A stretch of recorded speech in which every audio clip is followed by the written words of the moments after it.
So I'm working with a table and I have only one leg made so far. You can download this file from GrabCAD if you'd like to follow along. Basically, I just made a pad, I made a plane, I created this sketch on that plane, and then I revolved that sketch, and that's about where we're at. So let's continue. I've been asked a question on how to pattern patterns in Freecad, and the spirit of this question, by my estimation, is, let me redo my toolbar here. When somebody does a mirrored pattern, right, like maybe we want to take the leg of the table, select the revolution in the tree, do a mirror, and we can select a reference here. Maybe I want to mirror it across this plane, right? We do a mirror, and then we want to mirror that mirror, so we'll go across here. When I try to do that mirror, I get an error, right? I choose this mirror. I want to mirror my mirror as well as my original revolution. And I get only additive and subtractive features can be transformed. So, how do we overcome that error? I looked through my whole video repository and I realized I don't have this covered on this channel, so let's cover it now. What we want to do is use the multi-transform feature. I sometimes refer to this as multi-pattern. When I get in the multi-transform tool, I'll add a mirrored transformation, right? You just right-click down here and add a mirror transformation, and we can add another mirrored transformation.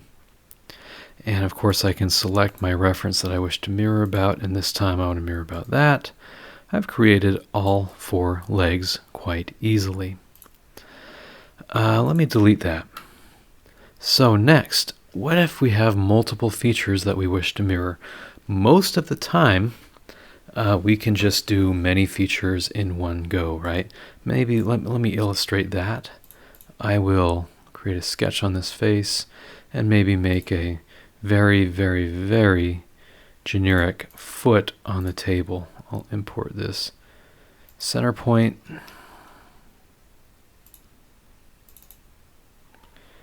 That will allow me to, oh man, Sketcher. Next, I'll just give it a quick radius. And we'll add a pad.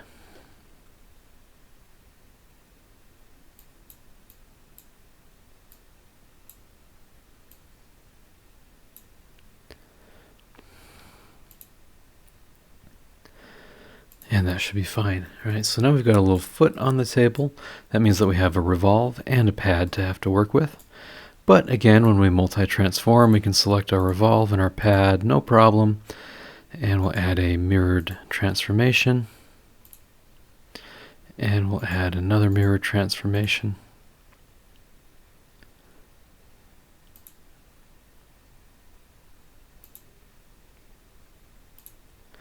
And we've been able to pattern multiple features simultaneously. Now, what if we want to patterned patterns as part of other features? Let's explore that, right? So I'm going to get rid of my multi-transform. And I have to select my plane, create a sketch. I'm going to make a real quick sketch of a circle, and I'm going to cut my view.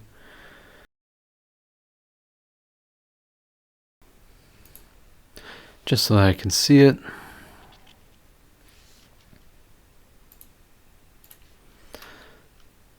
We'll add a vertical with V, Shift V for vertical dimension. We'll make, say, 30 millimeters, Shift R, maybe we'll make this 25.4. We'll close that, right? So maybe we want to deal with a decorative peg looking thing. Right, we'll extrude that 50 millimeters. That's looking pretty good. Maybe I'll reduce that though to something like 12. Yep, that's good. Great. So maybe I want to, make a circular pattern of this around the table leg. We will. How about hide this? We'll add in a datum line. And of course things show up, so let me hide it again. We'll go back to our datum line and choose this. There we go. Of course the report view has popped up, so we'll just shuffle that to the back. Okay. Next,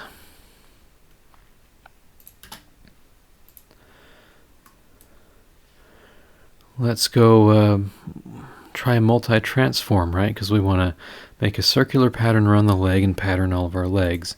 Plot twist, this isn't going to work. I'm going to say, of course, that I want to model my revolution and my pads. So we're going to say OK, and the first thing I want to do is add a circular transform, or should I say a polar pattern. Of course it's trying, but I'm going to specify, of course, this point because I want to spin around this point.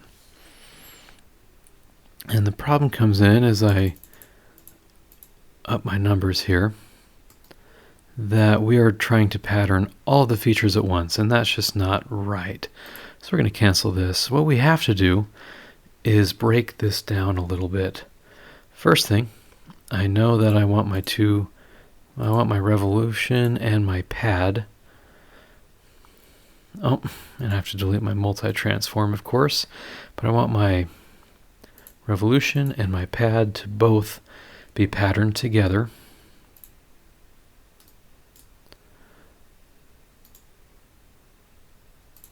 Add mirror. Good. We'll add another mirror, and I can specify my mirror to take place over here. So I've mirrored all four. We can accept that.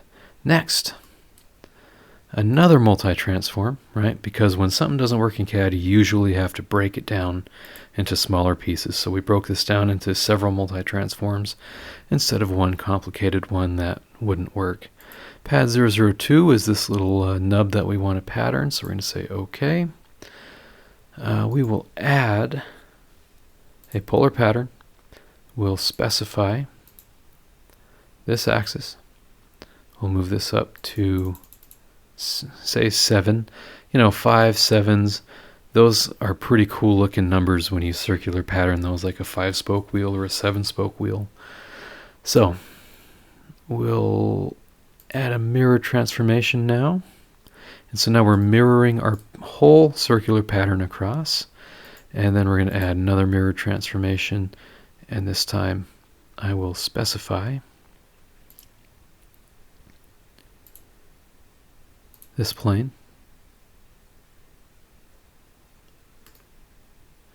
And we have 4 of these patterns. So we're going to say OK to that, and it takes not too long. There is one thing that you may run into that I want to be clear on. In my design intent, I usually do not pattern fillets. In fact, I can't remember the last time I did. A good workflow puts fillets at the very, very end because, for a lot of reasons, fillets are correlated with a lot of rebuild errors. So as you parametrically develop something and you go into the history tree and change something, a fillet is one more thing that's going to go wrong. Fillets also have a lot of computation time. So when you pattern fillets, it can really up the computation time a lot. So a good history tree usually, I guess there's always exceptions to the rules, but usually has all of your features and then at the very end, all of your fillets. But I can demonstrate patterning a fillet, and even though this isn't a very high pattern, we might see a difference in time that it takes to do some of this. So I'll highlight this face, click on a fillet. We'll make this something like a 2.25 millimeter fillet. And then we'll choose multi-pattern, and I'm going to choose pad 002 and fillet. And then I'm going to add a circular or polar pattern, to which I'll specify the datum line that we've created. And you can see, indeed, this does work. Now, I've had times in SolidWorks when I've tried to linear pattern something or do other things that had a fillet on it, and it just wouldn't pattern, right? It wouldn't even recognize the fillet. So I there are times in SolidWorks and other platforms when I've been forced to not use fillets and patterns. Freecad, fortunately, recognizes and can pattern the fillet this time. Doesn't mean that that'll work every time. So we're patterning about the datum line. Let's make this 7 features. And then let's add a mirror transformation.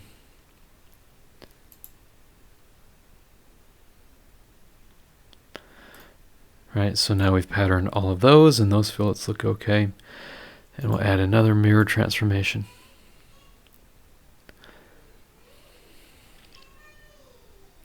And you'll notice it took a little bit longer just to do that. And now I need to specify this plane. And even with these very, very few numbers where I'm just patterning something 7 times, you're kind of seeing it's lagging a little bit, and that's because fillets are a lot more computationally intense to have to pattern. So I'm going to say OK. We're going to see how long this takes. I'm still working. There it goes. So I'm not being very scientific because I didn't time it or anything, but I feel like that took a little bit longer than the previous one did. It worked, but what I just did wasn't the best workflow. So I don't recommend patterning fillets or chamfers or things like that. It's best to add them in after in most circumstances. Again, that's because of a larger potential for rebuild errors when references and dimensions and things are changed, and a lot more computation when you get a long history tree and you just have to compute all your fillets. It's better to put fillets at the end. So hope this video was helpful. If it was, please subscribe.